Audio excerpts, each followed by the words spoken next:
आपने तो सुना ही होगा कि मेहनत करो सफलता ज़रूर मिलेगी, लेकिन क्या हर मेहनत करने वाले को सफलता मिलती है? नहीं ना। तो अगर मेहनत के बावजूद सफलता नहीं मिले तो हमें क्या करना चाहिए?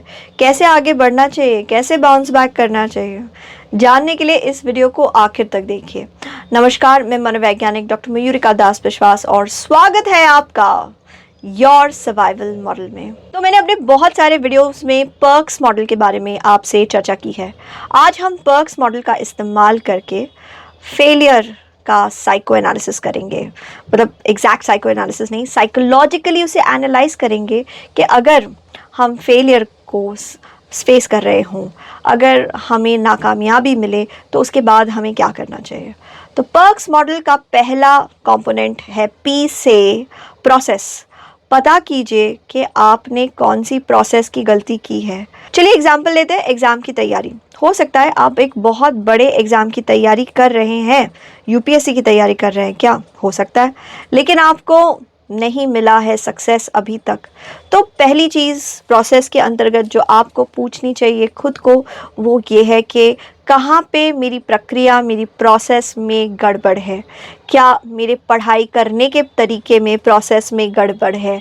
क्या मैंने जिस तरीके से पढ़ाई की है या प्लानिंग किया है या जिन टीचर्स को अप्रोच किया है, जिन कोर्सेज़ को लिया है, क्या वहाँ पे गड़बड़ है?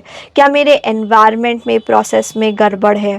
तो अपने प्रोसेस को अच्छे से समझ लीजिए। जिस तरीके से आप अपनी गलतियों से सीख रहे हैं, क्या उसमें कहीं पे गड़बड़ है? तो अपने प्रोसेस के ऊपर सवाल खड़े कीजिए। दूसरा कंपोनेंट पर्क्स मॉडल से है ई से इमोशंस। क्या आपके अंदर कुछ ऐसे इमोशंस हैं जिनके वजह से आप हार गए, जिनकी वजह से आपको सक्सेस नहीं मिली? वो इमोशंस कुछ भी हो सकते हैं। सेल्फ डाउट हो सकता है, डर हो सकता है, परफेक्शनिज्म हो सकता है कि अगर मैंने परफेक्ट नहीं किया तो मैं खुद को माफ़ नहीं कर पाऊंगा। तो वो एक जो गिल्ट, हार जाने का गिल्ट हारने से पहले से ही है। तो वो कौन सा इमोशन है जो आपको अपने लक्ष्य तक पहुंचने में दिक्कत दे रहा है? वो इमोशन आपके अंदर है लेकिन आपके अंदर होना नहीं चाहिए वो इमोशन। वो सेल्फ डाउट हो सकता है, वरी हो सकता है, अत्यधिक चिंता करना। ऐसा भी हो सकता है कि एक सही इमोशन जो आपके अंदर होना चाहिए वो उस मात्रा में है नहीं। मतलब आप मोटिवेटेड तो है लेकिन उतने ज़्यादा नहीं।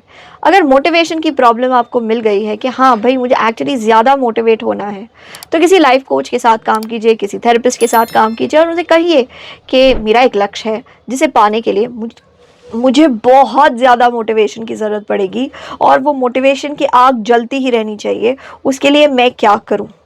एनएलपी में ऐसी बहुत सारी टेक्निक्स है जिनका इस्तेमाल करके आप अपने मोटिवेशन की आग को जलाए रख सकते हैं। एक टेक्निक है विजन बोर्ड। विजन बोर्ड का इस्तेमाल कीजिए और अपने मोटिवेशन की आग को जलाए रखिए। तो पता कीजिए वो कौन सा इमोशन आपके अंदर होना चाहिए जिसके होने पे आप अपने लक्ष्य को प्राप्त कर सकेंगे और फेलियर को अपने से दूर रख सकेंगे। पर्क्स से अगला कंपोनेंट है रिसोर्स। आप फेल हो गए हैं लेकिन अपने ऊपर पूरा दोष मत लो मेरे दोस्त। हो सकता है आपके पास सही रिसोर्सेज नहीं है, सही किताबें नहीं हैं, सही टीचर्स नहीं हैं, सही एनवायरनमेंट नहीं है और इन सही रिसोर्सेज के अभाव में आपको ये दिक्कत सहनी पड़ रही है। हो सकता है आपको इस बात पे ध्यान लाना चाहिए कि आपके पास वो कौन सी रिसोर्स होनी चाहिए जिससे आपका काम और बेहतर हो सकता है। यानी कि रिसोर्सेज तो है लेकिन वो उतने काम के नहीं हैं। बुक्स तो है लेकिन सही बुक्स नहीं है। कोर्सेज तो है लेकिन सही कोर्सेज नहीं हैं। तो अपने रिसोर्सेज के बारे में पूरा पता लगा लीजिए कि कौन सा अभाव में है, कौन सा रिसोर्स ही गलत है, कौन सा रिसोर्स बेटर होना चाहिए। अपने आप को रिसोर्स से जुड़ा हुआ हर सवाल पूछ लो। अगर अपने फेलियर की एनालिसिस कर रहे हैं आप, तो अपने आप को ये भी पूछिए कि वो कौन सी चीज़ है जो आपको जानना चाहिए, जो आप नहीं जानते, और अगर वो आप जान जाएंगे तो फिर आप फेलियर से बच सकते हैं। तो अपने पेपर्स के बारे में जानिए कि आपने कैसे जवाब लिखे हैं और आपको कैसे जवाब लिखने चाहिए थे। नॉलेज प्राप्त कर लीजिए कि जो भी एग्ज़ाम आप क्लियर करना चाहते हैं उसे क्लियर करने का रास्ता क्या है। एक टेक्निक एनएलपी में जो बहुत ज़्यादा इस्तेमाल होती है वो है मॉडलिंग। एक मॉडल चुन लीजिए जिन्होंने वो कर दिखाया है जो आप करना चाहते हैं और अब वो मॉडल जो भी करते हैं उस मॉडल को कॉपी करने की कोशिश कीजिए। वो मॉडल ने जिस तरीके से तैयारी की आप भी उस तरीके से तैयारी कीजिए। वो मॉडल जिस तरीके का diet regiment daily routine follow करते हैं आप भी उसे फॉलो करने की कोशिश कीजिए।